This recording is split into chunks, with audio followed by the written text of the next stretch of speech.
De nuestro podcast. Hoy tenemos un tema al que de repente no prestamos tanta atención cuando leemos, pero que tiene un trasfondo súper interesante. Vamos a desglosar todo lo que hay detrás de un cuento. Hola, así es, Ángel, y como siempre andamos por acá el equipo completo para analizarlo. Saludos a Jackie. Hola a todos, qué gusto estar acá, súper lista para platicar hoy. Y de este lado, André, la idea de hoy es irnos paso a paso, sin prisas, ver de dónde nacen los cuentos, cuáles son sus características, qué elementos los componen y cómo los autores arman todo este show para engancharnos desde la primera línea. Exacto, nada de vueltas innecesarias, vamos a darle de una vez, porque hay bastante tela de dónde cortar. Para ir empezando, ¿qué es como tal un cuento? Digo, todos hemos leído uno, pero formalmente es una narración breve, ya sea oral o escrita, que nos relata un suceso imaginario.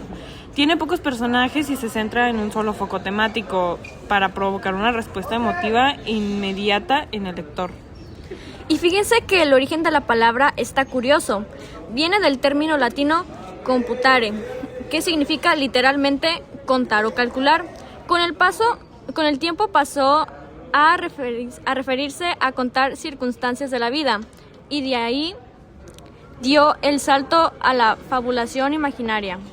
Oye, y el origen histórico está bien loco. Aunque es difícil ponerle una fecha exacta, los primeros registros vienen del lejano oriente. Imagínense que en papiros árabes de hace más de 4000 años ya se mencionaba por primera vez a las hadas, que según la tradición aparecían cuando nacía un niño para señalarle si tendría dicha o desgracia. Qué buen dato, y si resumimos sus características principales para no perdernos el cuento es breve, es de carácter narrativo, es artístico, maneja hechos imaginarios, busca mantener sencillez en la exposición y el lenguaje, pero sobre todo transmite una gran intensidad emotiva. Ahora, pasando a las partes que le dan vida, un cuento reúne varios elementos esenciales. Primero están los personajes, que el autor no los presenta de forma directa o indirecta mediante diálogos. Luego el ambiente, que es el escenario físico donde se mueven, y el tiempo, que marca la época y cuánto dura la historia. También está la atmósfera, que es básicamente la vibra o el mundo particular, donde ocurren los hechos y te transmite el estado emocional del relato. Y ojo con la trama, porque la trama siempre es un conflicto o una colisión de fuerzas. Puede ser el hombre contra la naturaleza, el hombre contra otro hombre o el hombre luchando consigo mismo.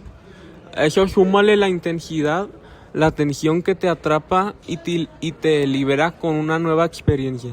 Y el tono del autor, que puede ser trágico, alegre, irónico o dramático. Y no se nos olvide la estructura por fuera. La estructura externa ve el formato, si hay prólogo, introducción, capítulos o epílogo.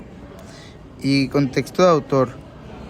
Dentro de la estructura interna lleva clásico orden de introducción, desarrollo, nudo y el desenlace, que vuelve el equilibrio.